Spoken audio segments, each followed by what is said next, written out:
Radhe Radhe to everyone. Or on the occasion of Janmashtami, I want to tell you a story of a great devotee of Lord Krishna, and that is Sadhna Kasai.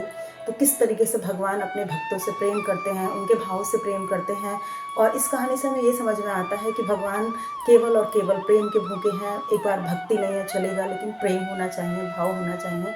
तो मैं शुरू करती हूँ कहानी। एक बार एक व्यक्ति था, वो एक कसाई था, उसका नाम था सदना। और उसके पास एक पत्थर था, काले रंग का चमत्कारी पत्थर था, यानी कि शालिग्राम जी थे, जिससे वो मीट तोलता था। उस पत्थर की विशेषता ये थी कि वो जितना भी मीट तोले, उस पत्थर उसी का काम करता था। मतलब जैसे 1 किलो का वाट अलग अलग उसको लेने की कोई आवश्यकता नहीं थी। वो एक ही पत्थर, अगर उसे 3 किलो मीट तोलना है तो वो 3 किलो तोलता था, 1 किलो तोलना है तो 1 किलो तोलता था। तो एक दिन वहाँ पर जब उसकी चर्चा चारों तरफ होने लगी, तो वहाँ पर एक दिन एक संत आए। उन्होंने सोचा मैं भी देखता हूँ कि चल के क्या है। उन्होंने देखा कि वो काले रंग का पत्थर कोई और नहीं, स्वयं शालिग्राम जी हैं। तो उसको समझाने लगे कि अरे मूर्ख, तू ये क्या कर रहा है, ये तो भगवान है और तू इनसे मीट तोल रहा है, तो इनसे मांस तोल रहा है, तुझे बहुत पाप लगेगा। तो वो लेकिन हर समय भगवान के भजन में लीन रहता था। वो हर समय कृष्ण नाम का जाप करता रहता था। उसका मन में कोई छल या पाप नहीं था, लेकिन वो सिर्फ क्योंकि अज्ञानवश वो उस पत्थर को ले आया था, साधारण पत्थर समझकर उससे वो मीट तोला करता था, मांस तोला करता था। लेकिन जब उसको पता चला कि मैं ऐसा कर रहा हूँ, तो उससे बहुत दुख हुआ। उसने कहा कि मैं तो इस लायक हूँ नहीं कि इन भगवान की सेवा करूँ, मैंने इनसे मीट तोला है। और वो जानता था कि जो हमारा धर्म है, जो वैष्णव धर्म है, उसके अंदर इस तरीके से मीट खाना, तोलना और ये सब बहुत बड़ा पाप होता है। तो उसने उन्हीं को दे दिया। बोले आप ले जाओ, मैं तो इस योग्य हूँ नहीं, मैं तो पापी हूँ, और आप इस शालिग्राम जी को अपने साथ ले जाओ। शालिग्राम जी को लेकर आ गए। उन्होंने उनको स्नान पूजा जो भी वो करा सकते थे वो उन्होंने कराया, उनकी सेवा करी।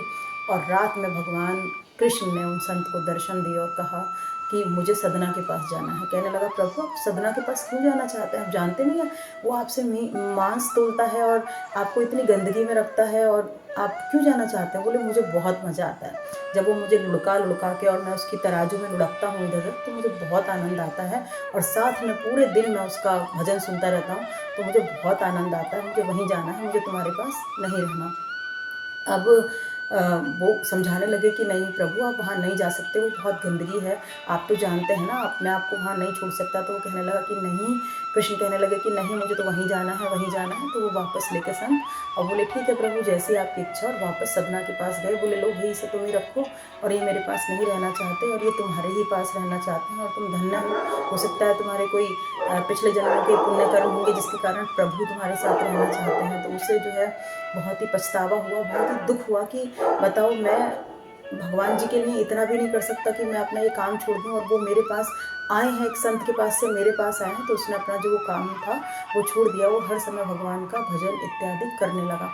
तो इस कहानी का आशय ये है मेरा कहने का कि जब हमारे पास कृष्ण आते हैं, कृष्ण की कृपा आती है, तो जो भी हमारे अंदर बुराइयां होती हैं, जो भी हमारे अंदर व्यसन होता है, जो भी कलह होता है, जो भी बुराइयां होती हैं, वो हमारा खुद ब खुद हमारे जीवन से दूर होने लगता है। क्योंकि अब हमारे जीवन में गुरु के रूप में कृष्ण है, अब हमारे जीवन में गाइड के रूप में कृष्ण है, और अब हमारे जीवन में हर प्रकार से कृष्ण का इंटरफेरेंस है।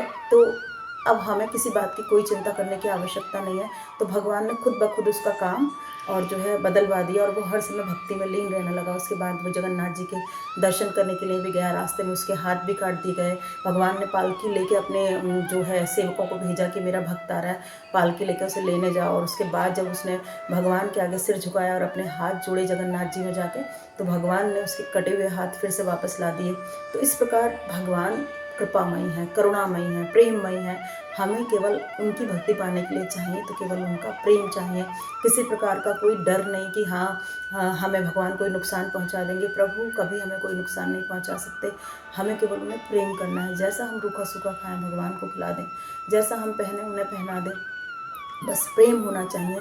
एक प्रेम और विश्वास। अनन्यास चिंतयन्तो माम ये जना पर्युपासते तेषां नित्यभियुक्तानां योगक्षेमं वहाम्यहम्। भगवान कहते हैं गीता में कि जो मेरा अनन्य भाव से चिंतन करते हैं, मेरी सेवा करते हैं, मुझ पर विश्वास करते हैं, तो मैं उनके सारे दुख दूर कर लेता हूँ।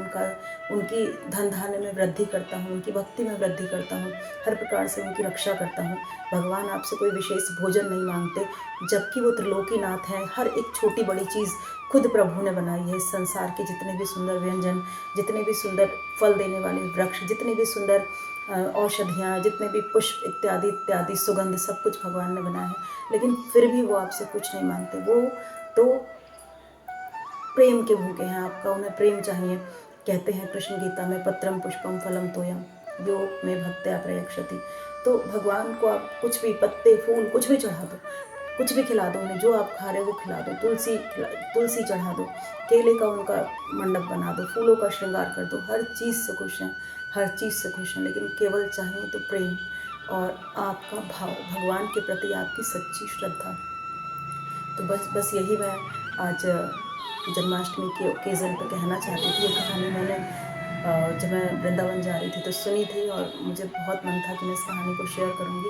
It's really very beautiful and give us a great message. So thank you everyone.